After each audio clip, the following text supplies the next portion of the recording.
Hey y'all, welcome back to the garage. Welcome back to the channel. If you've been following us over on the Instagrams, you've probably known that we have a guest here this week because we're doing some work on her vehicle. And let me show you what it is.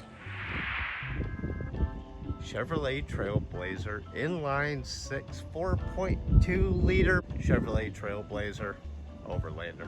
Actually just finished roof rack, just finished cam phasers on it. Exhaust manifolds, power steering pump, fixed all sorts of leaks, new plugs, new coils, got new fenders coming for the front, new headlights are already here in that box. But while we're here in the garage, we got the C5 sitting here. We got a little bit of work to do, something a little bit unusual. You guys may like this one, but Hi. Out and about with Diana's Hello, here. everyone.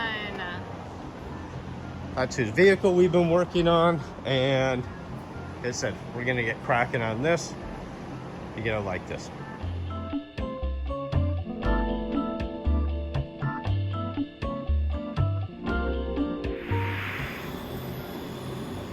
Okay, our tire's just about out of air, which is where we want it to be, and you may ask yourself, what in the world are you doing today? So we took the wheel and tire off of this because I went to a rodeo up in the Dallas area, and about 2 miles before I got to the rodeo grounds, you see that right there?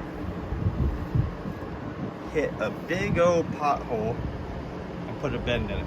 Let me show you how we're gonna fix it. All right, so I got this wheel pretty much set up how I want it. And how I want it is, I'm gonna be working here. So I want the bent part to be either to the left or the right side of me. I'm left-handed, so I'm gonna go ahead and go with the left-hand side, right? Then, these two big dies come from Wheel Crafters, a company out of Canada. And this is on a big red hydraulic ram. Big die is meant as your support. Your small die is meant as your pushing die. What we're gonna do is we're gonna mark the center of this, where the bend is. We're gonna heat it up to about 180, 200 degrees, and then we're gonna hydraulically push the bend out of the wheel. That's probably the biggest portion of the bend there, and I did fix some of this already, but I have still some bend here that I gotta take out, and a little bit there. Let's go ahead and get this thing going. Retract it just a little tiny bit so I can move it around. Now the reason we took all the air out of the tire is we don't want to be fighting pressure. So if the tire deflated, and we're not going to get this so hot that you have to worry about rubber.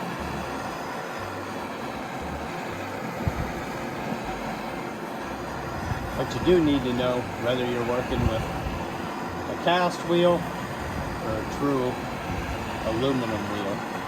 If you're doing this with cast, it's probably going to crack on you.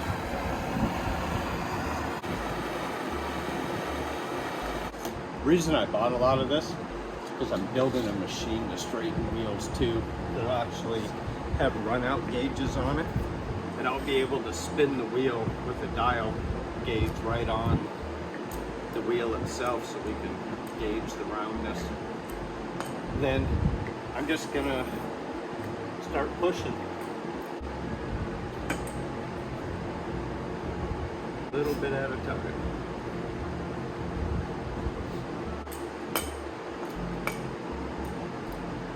Change up this camera view a bit.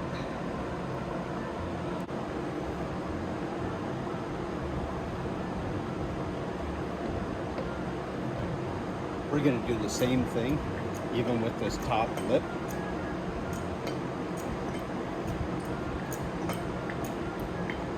And that's going to help push this lip back into place. This also works on steel wheels. Did some steel wheels already.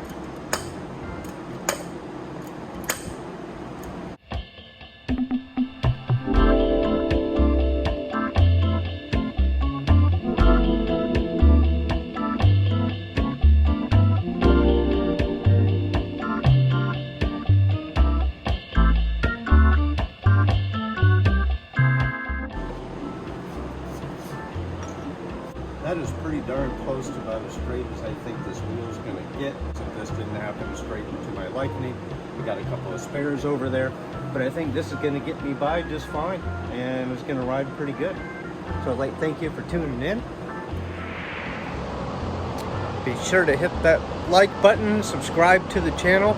We'll see you guys next time. And we have more content coming up. See you soon.